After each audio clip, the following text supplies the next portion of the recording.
Hi hello friends, welcome back to my channel. ಎಲ್ಲರೂ ಹೇಗಿದ್ದೀರಾ? ಚೆನ್ನಾಗಿದ್ದೀರಾ? ನಾನು ಚೆನ್ನಾಗಿದ್ದೀನಿ ಫ್ರೆಂಡ್ಸ್. ಈ ವಿಡಿಯೋದಲ್ಲಿ ನಾನು ಸಿ ಟಿ ಟಿ ಎಕ್ಸಾಮ್ ಬರ್ತಿದ್ದೀನಲ್ಲ, ಅದರ ಎಕ್ಸ್ಪೀರಿಯೆನ್ಸ್ ನಿಮ್ಮ ಜೊತೆ ಶೇರ್ ಮಾಡ್ಕೊಳ್ಳೋಣ ಅಂತ ಸೊ ಈ ವಿಡಿಯೋ ಮಾಡ್ತಾ ಇದ್ದೀನಿ. ಇದು ನನ್ನ first attempt C T T exam. ಈ ರೀತಿ ಇರುತ್ತೆ ಅಂತ ನಾನು ನಿಜವಾಗ್ಲೂ ನನ್ನ ಕನಸಲ್ಲೂ ಅಂದ್ಕೊಂಡಿರಲಿಲ್ಲ. ಒಂದು ಸ್ವಲ್ಪ ಬ್ಯಾಡ್ ಎಕ್ಸ್ಪೀರಿಯೆನ್ಸೇ ಆಯಿತು ನನಗೆ ಅಂತ ಹೇಳ್ತೀನಿ. ಏನಾಯಿತು ಅಂತಂದರೆ, ಸಿ ಟಿ ಟಿಗೆ ನನ್ನ ಪ್ರಿಪ್ರೇಷನ್ ಹೇಗಿತ್ತು ಅಂತಂದರೆ, ಕಷ್ಟಪಟ್ಟೆ ಓದಿದ್ದೀನಿ, ಇಲ್ಲ ಅಂತಲ್ಲ. ರಾತ್ರಿ ನನಗೆ ಬೆಳಗೊತ್ತು ಆಗ್ತಾ ಇರಲಿಲ್ಲ ಓದೋಕ್ಕೆ. ಯಾಕಂದರೆ ನನ್ನ ಚಿಕ್ಕ ಮಗ ಒಂದು ಸ್ವಲ್ಪ ಓದೋಕ್ಕೆ ಬಿಟ್ಟರು ಕೂಡ ನನ್ನ ದೊಡ್ಡ ಮಗಳು ಓದೋಕ್ಕೆ ಬಿಡ್ತಾ ಇರಲಿಲ್ಲ. ಅವಳಿಗೆ ಏನು ಬೇಕೋ ನೋಡೋದು ಮಾಡೋದು, ಅವಳದೊಂದು ಗಲಾಟೆ. ನನಗೆ ಓದೋಕ್ಕೆ ಆಗ್ತಾ ಇರಲಿಲ್ಲ, ತುಂಬ ಡಿಸ್ಟರ್ಬ್ ಆಗ್ತಾಯಿತ್ತು. ನೈಟು ನನ್ನ ಇಬ್ಬರು ಮಕ್ಕಳು ಮಲಗಿದ ಮೇಲೆ ನನಗೆ ಓದ್ಕೊಳ್ಳೋಕ್ಕೆ ಸಮಯ ಸಿಗ್ತಾಯಿತ್ತು. ಆವಾಗ ನಾನು ಹೇಳಬೇಕು ಅಂತಂದರೆ, 10:30ಗೆ ಏನಾದರೂ ಮಲಗಿಬಿಟ್ರೆ ಮಕ್ಕಳು, 10:30ಇಂದ ನಾನು 1 ಗಂಟೆವರೆಗೂ ಓದ್ಕೊತಾ ಇದ್ದೆ ನಾನು. ಅದೇ ಟೈಮ್ ನಾನು ನನ್ನ ಸಿ ಟಿ ಟಿಗೆ ನಾನು ಪ್ರಿಪರೇಷನ್ ಕೊಡ್ತಾಯಿದ್ದೆ ಅದೇ ಟೈಮು. ಇಲ್ಲ ಬೆಳಗತ್ತು 4 ಗಂಟೆಗೆ ಎದ್ದು ಓದ್ಕೊತಾ ಇದ್ದೆ. ರಾತ್ರಿ ಲೇಟಾಗಿ ಏನಾದರೂ ಓದ್ಕೊಂಡು ಮಲ್ಕೊಂಡ್ಬಿಟ್ರೆ ಬೆಳಗ್ಗೆ ಬೇಗ ಎದ್ದೇಳ್ತಾ ಇರಲಿಲ್ಲ. ಏನಾದರೂ ಒಂದು ವೇಳೆ 12 ಗಂಟೆಗೆ ಓದಿ ಮಲ್ಕೊಂಡ್ಬಿಟ್ಟಿದ್ರೆ ಬೆಳಗ್ಗೆ ಬೇಗ 4 ಗಂಟೆಗೆ ಎದ್ದು ಓದ್ಕೊತಾ ಇದ್ದೆ. ಈ ರೀತಿ ಪ್ರಿಪ್ರೇಷನ್ ಮಾಡ್ತಾಯಿದ್ದೆ ನಾನು. ನನಗೆ ಇನ್ನೂ ಕೂಡ ಆವಾಗ 2-3 ತಿಂಗಳು ಅಷ್ಟೇ ನಾನು ಬಾಣಂತಿಯಾಗಿರೋದ್ರಿಂದ ಜಾಸ್ತಿ ಹೊತ್ತು ಕೂತ್ಕೊಂಡು ಓದ್ಕೊತಾ ಇದ್ದಿದ್ರೆ ನನಗೆ ಬೆನ್ನೋವೆಲ್ಲ ಸ್ಟಾರ್ಟ್ ಆಗ್ತಾಯಿತ್ತು. ಆದರೂ ಏನು ಮಾಡೋದು, ಎಕ್ಸಾಮ್ ಇದೆ, ಅಟೆಂಡ್ ಮಾಡೋಣ. ನಂಗೆ ತುಂಬ ಇಷ್ಟ ಆಯಿತು ಈ ಸಿ ಟಿ ಟಿ ಎಕ್ಸಾಮು, ನಾನು ಅಟೆಂಡ್ ಮಾಡಬೇಕು ಅಂತ ನನಗೆ ತುಂಬಾ ಇಷ್ಟ ಆಯಿತು. ಅದಕ್ಕೆ ಪರವಾಗಿಲ್ಲ, ಕಷ್ಟ ಆದರೂ ಮಾಡೋಣ ಅಂತ ಅಂದ್ಬಿಟ್ಟು ನಾನು ಅಪ್ಲೈ ಮಾಡಿದ್ದೆ. ದಿನ ಅಷ್ಟೇ ಓದ್ತಾಯಿದ್ದೆ ಕಷ್ಟಪಟ್ಟು. ಆದರೆ ಇತ್ತೀಚೆಗಂತೂ ಇನ್ನೂ ಜಾಸ್ತಿ ಸೀರಿಯಸ್ ಆಗಿ ಓದೋಕ್ಕೆ ಸ್ಟಾರ್ಟ್ ಮಾಡಿದೆ. ಕೊನೆಗೆ ನಾಳೆ ಎಕ್ಸಾಮ್ ಓದಿದಾಗ ನಿದ್ದೆನೇ ಮಾಡಿಲ್ಲ ನಾನು. ಹೇಳ್ಬೇಕಂದ್ರೆ ನಿದ್ದೆನೇ ಮಾಡಲಿಲ್ಲ. 10:30ಇಂದ 1 ಗಂಟೆವರೆಗೂ ಓದ್ಕೊಂಡೆ. ಆಮೇಲೆ ಮಗು ಎದ್ದೋಯ್ತು, ಮಗುಗೆ ಹಾಲು ಕೊಡಿಸಿ ಮಗುನ ಮಲಗಿಸ್ಬಿಟ್ಮೇಲೆ ಮತ್ತೆ 3 ಗಂಟೆವರೆಗೂ ಓದ್ಕೊಂಡಿದ್ದೀನಿ. ಆಮೇಲೆ ಮಲ್ಕೊಂಡಿದ್ದೀನಿ ನಾನು. 3 ಗಂಟೆಯಿಂದ 4 ಗಂಟೆವರೆಗೂ 1 ಅವರ್ ಅಷ್ಟೇ ನಾನು ಮಲಗಿರೋದು. ಮತ್ತೆ ನಾನು ಬೆಳಿಗ್ಗೆ ಎದ್ದು ರೆಡಿಯಾಗಿ ಎಕ್ಸಾಮ್ ಸೆಂಟ್ರಿಗೆ ಮಗುನೂ ರೆಡಿ ಮಾಡಿಸಿ ಹೋಗಿದ್ದು. ಇಲ್ಲಿ ಬಿಟ್ಟಿದ್ದು 4:45ಗೆ ಮನೆ ಬಿಟ್ಟಿದ್ದು. ಸೊ ಅಲ್ಲಿ ನಾವು ಹೋಗೋಷ್ಟೊತ್ತಿಗೆ ಬೇಗನೆ ರೀಚ್ ಆದ್ವಿ, 7-7:30ಗೆಲ್ಲ ರೀಚ್ ಆದ್ವಿ. ಅಲ್ಲಿ ಟಿಫನ್ ಮಾಡಿಕೊಂಡು ಆಮೇಲೆ ನಾವು ಸೆಂಟರ್ ಎಲ್ಲಿದೆ ಅಂತ ಹೋಗಿ ಹುಡುಕಿ ಅಲ್ಲಿ ಹೋದ್ವಿ. ತುಂಬ ಜನ ಬಂದಿದ್ದರು. ಬೆಳಗ್ಗೆ ಇದ್ದವರು ಬಂದಿದ್ದರು, ಮಧ್ಯಾಹ್ನ ಇರೋರೆಲ್ಲ ಬಂದುಬಿಟ್ಟಿದ್ರು. ಮಧ್ಯಾಹ್ನ ಇರೋರೆಲ್ಲ ಬಂದು ಎಲ್ಲ ಪ್ರಿಪೇರ್ ಆಗ್ತಾಯಿದ್ರು. ಆಮೇಲೆ ಪೇಪರ್ ಫಸ್ಟ್ ಇರೋರು ಒಳಗಡೆ ಹೋಗ್ಬಿಟ್ಟಿದ್ರು. ನಾನು ಇನ್ನೂ ಒಂದು ಸ್ವಲ್ಪ ಮಗುಗೆ ಹಾಲು ಕುಡಿಸ್ಬೇಕಿತ್ತು. ಕಾರಲ್ಲೇ ಕೂತಿದ್ದೆ ನಾನು. ಅವ್ನು ಬೇರೆ ಅದೇ ಟೈಮಿಗೆ ಸರಿಯಾಗಿ ಹಾಲು ಕುಡಿತಾ ಇರಲಿಲ್ಲ. ಆಮೇಲೆ ನಾನು ಒಂಚೂರು ಓದ್ಕೊಳ್ಳೋಕ್ಕೂ ಆಗ್ತಾ ಇರಲಿಲ್ಲ ಅಲ್ಲಿ. ಒಂಚೂರು ನೋಡ್ಕೊಳ್ಳೋಣ ಅಂತಂದರೆ ಮಗು ಅಳ್ತಾನೆ ಇತ್ತು. ಆಮೇಲೆ ನನ್ನ ದೊಡ್ಡ ಮಗಳು ಮನೇಲೇ ಇದ್ಲು ಅವ್ರ ಅಜ್ಜಿ ತಾತ ಜೊತೆ. ಸೊ ಆಮೇಲೆ ಇನ್ನು ಟೈಮ್ ಆಗುತ್ತೆ ಅಂತ ಹೇಳಿದ್ರು ನನ್ನ ಹಸ್ಬೆಂಡು.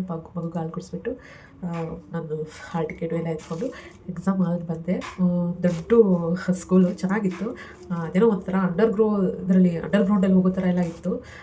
ತುಂಬ ಉದ್ದ ಇತ್ತು. ಹಾಗೆ ನನಗೆ 3rd ಫ್ಲೋರ್ಗೆ ಬಿದ್ದಿತ್ತು. ನನಗೆ ಆ ಮೆಟ್ಲು ಹತ್ತೋಷ್ಟೊತ್ತಲ್ಲೇ, ನನಗೆ ಬ್ರೀತಿಂಗ್ ಪ್ರಾಬ್ಲಮ್ ಇರೋದ್ರಿಂದ ಆ ಮೆಟ್ಲು ಹತ್ತೋಷ್ಟೊತ್ತಲ್ಲೇ ಸುಸ್ತಾಗೋಯಿತು ನನಗೆ. ಆಮೇಲೆ ಟೈಮ್ ಇತ್ತು, ಬೇಗನೆ ಹೋಗಿದ್ದೆ, ಅರ್ಧ ಗಂಟೆ ಮುಂಚೆನೇ ಹೋಗಿದ್ದೆ ಅಂತ ಹೇಳ್ಬೋದು. ಸೊ ಆಮೇಲೆ ಅರ್ಧ ಗಂಟೆ ಮುಂಚೆ ಹೋಗಿದ್ದೆ. ಹೋದೆ. ಅಲ್ಲಿ ಇಬ್ಬರು ಮೇಡಮ್ ಇದ್ದರು. ಅವರು ಚೆನ್ನಾಗಿ ಎಲ್ಲನೂ ಮಾತಾಡಿಸಿ, ಸ್ವಲ್ಪ ಸ್ಟ್ರಿಕ್ಟಾಗೂ ಇದ್ದರು, ಚೆನ್ನಾಗೂ ವೆಲ್ಕಮ್ ಮಾಡ್ತಾಯಿದ್ರು, ಎಲ್ಲರನ್ನೂ ಚೆನ್ನಾಗಿ ಮಾತಾಡಿಸ್ತಾಯಿದ್ರು. ಸೊ ಅವರು, ನನಗೆ ಗೊತ್ತೇ ಇರಲಿಲ್ಲ ಯಾವ ಇದರಲ್ಲಿದೆ ನನ್ನದು ಬೆಂಚ್ ನಂಬರೇ ನನಗೆ ಗೊತ್ತಾಗಲಿಲ್ಲ ಎಲ್ಲಿದೆ ಅಂತ ಅಂದ್ಬಿಟ್ಟು. ಅವರೇ ಹಾಲ್ ಟಿಕೆಟ್ ನೋಡಿಬಿಟ್ಟು ಕೂರಿಸಿದ್ರು ನನ್ನ. ಸೊ ವೆಯ್ಟಿಂಗ್ ಮಾಡಿದೆ. ನಿದ್ದೆ ಬರೋಕ್ಕಾಗ್ತಾಯಿತ್ತು, ಯಾಕಂದರೆ ರಾತ್ರಿ ಎಲ್ಲ ನಿದ್ದೆ ಇರಲಿಲ್ಲಲ್ಲ, ಟೈಮ್ ಬೇರೆ ಇತ್ತಲ್ವ. ವೆಯ್ಟ್ ಮಾಡಿ ಹಾಫ್ ಆನ್ ಅವರ್ ಆದಮೇಲೆ ನನಗೆ ಎಲ್ಲರಿಗೂ ಕೊಡೋಕ್ಕೆ ಸ್ಟಾರ್ಟ್ ಮಾಡಿದ್ರು. ಬುಕ್ಲೆಟ್ ಕೊಡೋಕ್ಕೆ ಸ್ಟಾರ್ಟ್ ಮಾಡಿದ್ರು ಫಸ್ಟು. ಆಮೇಲೆ ಯಾರು ಓಪನ್ ಮಾಡಬಾರ್ದು, 9:30 ಕರೆಕ್ಟಾಗಿ ಬೆಲ್ ಹೊಡಿತಾರೆ, ಅವಾಗ ಎಲ್ಲ ಓಪನ್ ಮಾಡಬೇಕು ಅಂತ ಹೇಳಿದ್ರು. ಅಲ್ಲಿವರೆಗೂ ನಾವು ವೆಯ್ಟ್ ಮಾಡ್ತಾಯಿದ್ವಿ. ನಮ್ಮ ನೇಮು, ಡೀಟೇಲ್ಸು ಎಲ್ಲ ಬರೀಬೇಕಿತ್ತು. ನಾನು ಬರೆದೆ ಅದರಲ್ಲಿ. ಅದೆಲ್ಲ ಬರೆದಾದ್ಮೇಲೆ ಆಮೇಲೆ ಟೈಮ್ ಆಯಿತು, 9:30 ಆಯಿತು. ಟೆನ್ಷನ್ ಜಾಸ್ತಿನೇ ಆಯಿತು. ಅವಾಗ ಸ್ವಲ್ಪ ಟೆನ್ಷನ್ ಆಯಿತು. ಓಕೆ, ಹೆಂಗೆ ಬಂದಿರುತ್ತೆ ಏನು ಅಂತ ಅಂದ್ಬಿಟ್ಟು. ಆಮೇಲೆ ನಾನು ದೇವ್ರು ನೆನೆಸ್ಕೊಂಡು ಸರಿ ಬರೆಯೋಣ ಅಂತ ಫಸ್ಟು ಕ್ವಶನ್ ಪೇಪರಲ್ಲೆಲ್ಲ ನೋಡಿ ಓದಿ. ತುಂಬ ಲಾಂಗಾಗಿತ್ತು ಕ್ವಶನ್ ಪೇಪರ್. ಅಂದರೆ ಕಷ್ಟ ಅಂತ ಹೇಳೋಕ್ಕಾಗಿಲ್ಲ, ಕಷ್ಟ ಅಂತ ಇರಲಿಲ್ಲ, ನನಗೆ ಕಷ್ಟ ಅನಿಸ್ಲಿಲ್ಲ. ಬಟ್ ಏನು ಅಂತಂದರೆ ತುಂಬ ಲಾಂಗ್ ಒಂದು ಕ್ವಶನು. ಸಿಂಪಲಾಗಿ ಒಂದು ಲೈನಲ್ಲಿ ಕೇಳೋಂಥ ಕ್ವಶನ್ನ ಏನೇನೋ ಒಂದು ಸ್ವಲ್ಪ ಆ ಕಡೆ ಈ ಕಡೆ ಇದರಲ್ಲಿ ಟ್ವಿಸ್ಟ್ ಎಲ್ಲ ಮಾಡಿ ತುಂಬ ಉದ್ದಕ್ಕೆ ಒಂದೊಂದು ಕ್ವಶನ್ ಕೇಳಿದ್ರು. ಆ ಕ್ವಶನ್ ಓದೋದಕ್ಕೆ ಟೈಮ್ ಆಗೋಗ್ತಾಯಿತ್ತು.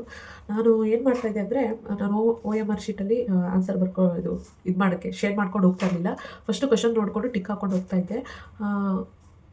ನಾನು ಕೇಳಬೇಕಾದ್ರೆ ಒಂದು ಅಷ್ಟೇ 30 ಮಾರ್ಕ್ಸ್ಗೆ ನಾನು ಫಸ್ಟು ಅಟೆಂಡ್ ಮಾಡಿದೆ. ಟೈಮು ಎಷ್ಟು ಬೇಗ ಓಡ್ತಾ ಇದೆ ಅಂತಂದರೆ ನಿಜವಾಗ್ಲೂ ಏನು ಇಷ್ಟು ಬೇಗ ಆಗ್ತಾಯಿದೆ. 2.5 ಅವರ್ ಅಷ್ಟೇ ಕೊಡೋದು ಟೈಮು. 9:30 ಟು 12 ಓ ಕ್ಲಾಕ್ವರೆಗೂ ಟೈಮ್ ಇರುತ್ತೆ ಅಷ್ಟೇ ನಮಗೆ ಬರೆಯೋಕ್ಕೆ. ನೋಡ್ತಾ ಇದ್ದರೆ ಟೈಮು ಹೋಗ್ತಾ ಇದೆ.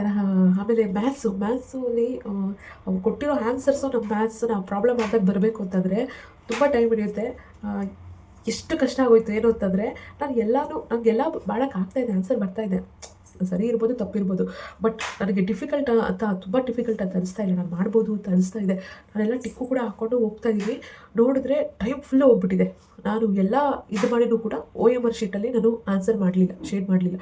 ಟೈಮ್ ಆಗೋಯ್ತು, 12 ಗಂಟೆ ಆಗೋಯ್ತು. ಇನ್ನು ಅರ್ಧ ಗಂಟೆ ಅಂದಾಗ ನನಗೆ ಎಷ್ಟು ಇದಾಯಿತು ಅಂದರೆ ನಾನೆಲ್ಲ ಕ್ವಶನ್ ಪೇಪರಲ್ಲಿ ಟಿಕ್ ಹಾಕ್ಕೊಂಡಿದ್ದೀನಿ. ಇನ್ನೂ ಇದ್ದಾವೆ, ಇನ್ನೂ ಒಂದು 10-20 ಕ್ವಶನ್ಸ್ ನೋಡೋದಿದೆ ನನಗೆ. ಟೈಮ್ ಹೋಗಿದ್ದೇ ಗೊತ್ತಾಗಿಲ್ಲ ನನಗೆ. ಹೆಂಗೆ ಆಗೋಯ್ತು ಅಂತಂದರೆ ನಿಜವಾಗ್ಲೂ ಬ್ಯಾಡ್ ಎಕ್ಸ್ಪೀರಿಯೆನ್ಸ್ ಆಗೋಯ್ತು ನನಗಂತೂ. ಒಂಥರ ಫಿಯರು, ಸ್ಟ್ರೆಸ್ ಜಾಸ್ತಿ ತೊಗೊಂಡ್ಬಿಟ್ಟೆ. ಕೈ ಕಾಲು ಎಲ್ಲ ಫುಲ್ ಬಾಡಿ ಶಿವರಿಂಗ್ ಆಗ್ತಾಯಿತ್ತು ನನಗೆ. ಇನ್ನು ಹಾಫ್ ಆನ್ ಅವರ್ ಇದೆ, ನಾನು ಏನೂ ಮಾಡಿಲ್ಲ, OMR ಶೀಟೆಲ್ಲ ನಾನೇನು ಕಂಪ್ಲೀಟ್ ಮಾಡಲಿಲ್ಲ ಅಂತ ಅಂದ್ಬಿಟ್ಟು ಫುಲ್ಲು ನಡುಗ್ತಾ ಇದ್ದೀನಿ ನಾನು ನಿಜವಾಗ್ಲೂ. ಏನು ಮಾಡೋದು ಹಾಫ್ ಆನ್ ಅವರ್ ಇದೆ ಅಂತ ಅಂದ್ಬಿಟ್ಟು ಲಿಟ್ರಲಿ ಹೆಂಗಾಯಿತು ನನಗೆ ಅಂತಂದರೆ ಕೈ ಕಾಲು ಎಲ್ಲ ನಡುಕಕ್ಕಾಗಿ ಹಾರ್ಟ್ ಬಿಟ್ಟು ನನಗೆ ಜೋರಾಗಿ ಕೇಳಿಸ್ತಾ ಇದೆ. ಅಷ್ಟು ಜೋರಾಗಿ ಹೊಡ್ಕೊತಾ ಇತ್ತು. ಆಮೇಲೆ ನನಗೆ ಗೊತ್ತಿಲ್ಲ, ಯೂರಿನ್ ಕೂಡ ಕಂಟ್ರೋಲ್ ಮಾಡೋಕ್ಕಾಗ್ತಾಯಿಲ್ಲ, ಬರಂಗೆ ಆಗ್ಬಿಡ್ತಾ ಇದೆ. ಅದು ಅಷ್ಟು ಶಿವರಿಂಗ್ ಆಗೋಗ್ಬಿಡ್ತು ನನಗೆ. ಆಮೇಲೆ ನಾನು ಏನು ಮಾಡ್ಕೊಂಡೆ ಅಂದರೆ ಇಷ್ಟು ಸ್ಟ್ರೆಸ್ ಇತ್ತಲ್ವಾ, ನಾನು ಬರೀತಾನೂ ಇರಲಿಲ್ಲ. ಏನು ಮಾಡಬೇಕಂತ ಇದರಲ್ಲೇ ಯೋಚನೆ ಮಾಡ್ಕೊಂಡಿದ್ಬಿಟ್ಟೆ. ಆಮೇಲೆ ಸರಿ ಕೂಲ್ ಆಗೋಣ ಅಂತ ಅಂದ್ಬಿಟ್ಟು ನಾನು ಕೂಲ್ ಮಾಡ್ಕೊಂಡೆ ಆ ಟೈಮಲ್ಲಿ. ಇನ್ನು ಒಂದು ಸೆಕೆಂಡ್ ನಾನೇನಾದರೂ ನಾನು ಅದೇ ಇದರಲ್ಲಿ ಇದ್ಬಿಟ್ಟಿದ್ದರೆ, ನಾನು ಅಷ್ಟೇ ಟೆನ್ಷನ್ ತೊಗೊಂಡು ಇದ್ಬಿಟ್ಟಿದ್ರೆ ನಿಜವಾಗ್ಲೂ ಅಲ್ಲಿ ಬಿದ್ದೋಗ್ಬಿಡ್ತಾ ಇದ್ದೆ ನಾನು. ಫುಲ್ಲು ಬಾಡಿ ಶಿವರಿಂಗಾಗಿ ಅಲ್ಲೇ ಬಿದ್ದೋಗ್ಬಿಡ್ತಾ ಇದ್ದೆ. ಮೋಸ್ಟ್ಲಿ ಕಂಟ್ರೋಲು ಮಾಡೋಕ್ಕಾಗ್ತಿರ್ಲಿಲ್ಲ ಅನಿಸುತ್ತೆ. ಇವರಿನ್ನೂ ನನ್ನ ಸ್ಟ್ರೆಸ್ ಯಾವುದೂ ಕಂಟ್ರೋಲ್ ಮಾಡೋಕ್ಕಾಗ್ತಿರ್ಲಿಲ್ಲ ಅನಿಸುತ್ತೆ. ಮೇ ಬಿ ಪಿಟ್ಸ್ ಬಂದಿದ್ದರೂ ಬಂದ್ಬಿಡ್ತಾ ಇತ್ತು ಆ ಟೈಮಿಗೆ. ನಾನು ಇನ್ನೂ ಒಂದು ಸ್ವಲ್ಪ ಅದೇ ಸ್ಟ್ರೆಸ್ಸಲ್ಲಿ ನಾನು ಅದೇ ಹಿಂಗಿಟ್ಕೊಂಡಿದ್ದರೆ, ಅದು ದೇವ್ರ ದಯನೋ ಏನೋ, ದೇವ್ರು ಕೊಟ್ಟಿದ್ದ ಶಕ್ತಿನೋ ಏನೋ ಗೊತ್ತಿಲ್ಲ. ಆ ಟೈಮ್ಗೆ ಸಡನ್ನಾಗಿ ನಾನು ಕಾಮಾದೆ. ಓಕೆ, ಫಸ್ಟು ಕಾಮಾಗು, ಏನಾಗಲ್ಲ, ಓಕೆ ಆದಷ್ಟು ಬರೀ, ಎಷ್ಟಾಗುತ್ತೆ ಅಷ್ಟು, ಹಂಗೆ ಹಿಂಗೆ ಅಂತ ನಾನು ಕೂಲ್ ಮಾಡಿಕೊಂಡೆ ನಾನು. ಇಲ್ಲ ಅಂದಿದ್ದರೆ ನಿಜವಾಗ್ಲೂ ಏನಾಗ್ತಾಯಿತ್ತು ನನಗೆ ಗೊತ್ತಾಗ್ತಾ ಇರಲಿಲ್ಲ. ಅಷ್ಟು ಸ್ಟ್ರೆಸ್ಸು, ಅಷ್ಟೊಂದು ನನಗೆ ಹೇಳೋಕ್ಕೆ ಆಗ್ತಾಯಿಲ್ಲ, ಆ ಥರ ಇತ್ತು ನನ್ನದು ಪರಿಸ್ಥಿತಿ ಆ ಟೈಮಲ್ಲಿ.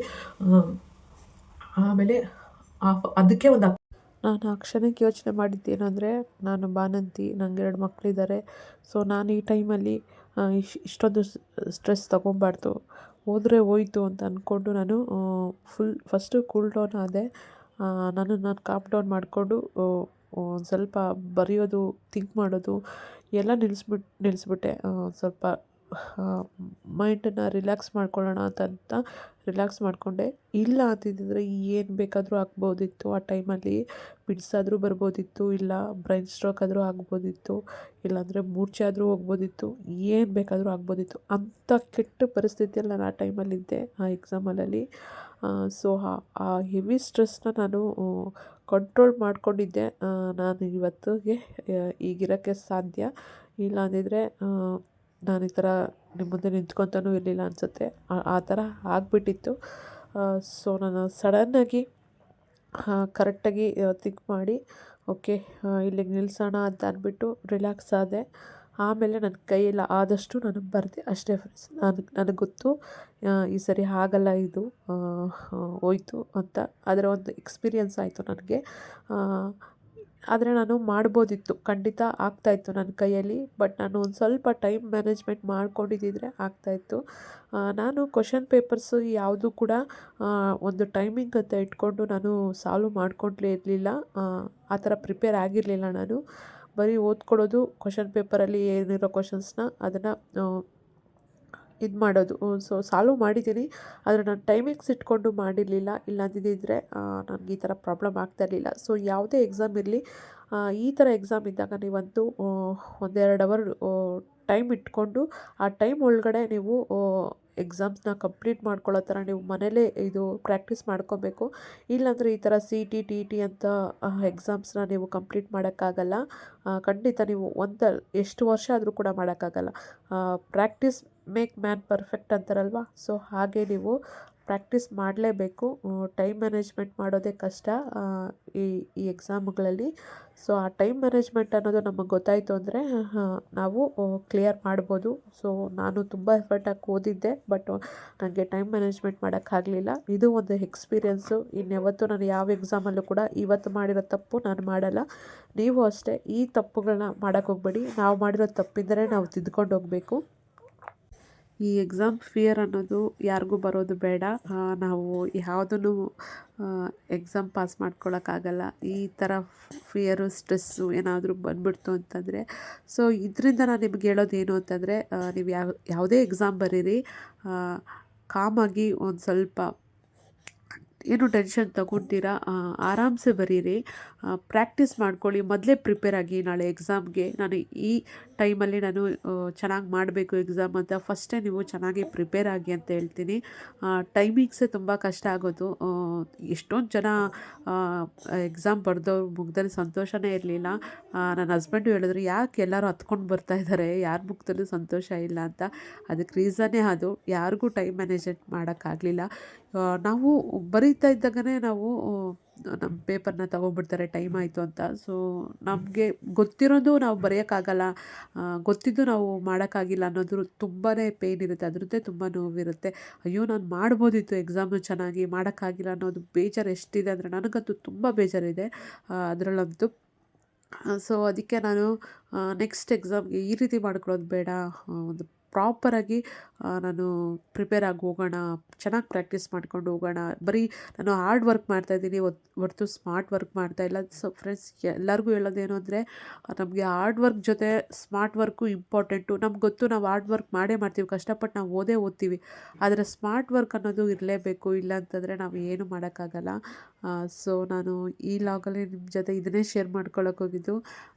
ಎಕ್ಸಾಮ್ ಅನ್ನೋದು ಭಯ ಬೇಡ, ನಾವು ಎಕ್ಸಾಮ್ನ ಖುಷಿಯಿಂದಲೇ ಮಾಡಬೇಕು. ಸೊ ಅದಕ್ಕೆ ನಾವು ವೆಲ್ಲಾಗಿ ಪ್ರಿಪೇರ್ ಆಗಬೇಕು. ಸೊ ನನಗೆ ಪ್ರಿಪೇರ್ ಆಗೋಕ್ಕೆ ಟೈಮ್ ಇರಲಿಲ್ಲ, ಅದೇ ನನ್ನ ಫಾಲ್ಟು. ಸೊ ನೀವು ಆ ಥರ ಮಾಡ್ಕೊಬೇಡಿ. ಎಕ್ಸಾಮ್ 2-3 ತಿಂಗಳಿಗಿಂತ ಮುಂಚೆನೇ ಪ್ರಾಪರಾಗಿ ಚೆನ್ನಾಗಿ ಒಂದು ಪ್ಲ್ಯಾನಿಂಗ್ ಮಾಡಿಕೊಂಡು ಪ್ರಿಪೇರ್ ಆಗಿಬಿಡಿ. ಸೊ ಎಕ್ಸಾಮ್ನ ಚೆನ್ನಾಗಿ ಮಾಡಿ, ಮುಂದೆ ಬರೋ ಎಲ್ಲ ಎಕ್ಸಾಮ್ನ ಚೆನ್ನಾಗಿ ಮಾಡಿ ಅಂತ ಹೇಳ್ತಾ, ಸೊ ಕಾಮಾಗಿ ಎಲ್ಲರೂ ಚೆನ್ನಾಗಿ ಎಕ್ಸಾಮ್ ಮಾಡಿ ಅಂತ ಹೇಳ್ತಾ, ಈ ಲಾಗ್ ನಿಮ್ಗೆ ಏನಾದರೂ ಇಷ್ಟ ಆಯಿತಾ? ಈ ಲಾಗ್ ನಿಮ್ಗೆ ಇಷ್ಟ ಆಗಿದ್ದರೆ ಇದ್ರ ಮೇಲೆ ನಿಮ್ಗೆ ಅಭಿಪ್ರಾಯ ಏನಾದರೂ ಇದ್ದರೆ ನನಗೆ ಹೇಳಿ. Thanks for watching. Please like, comment, share and subscribe to my channel.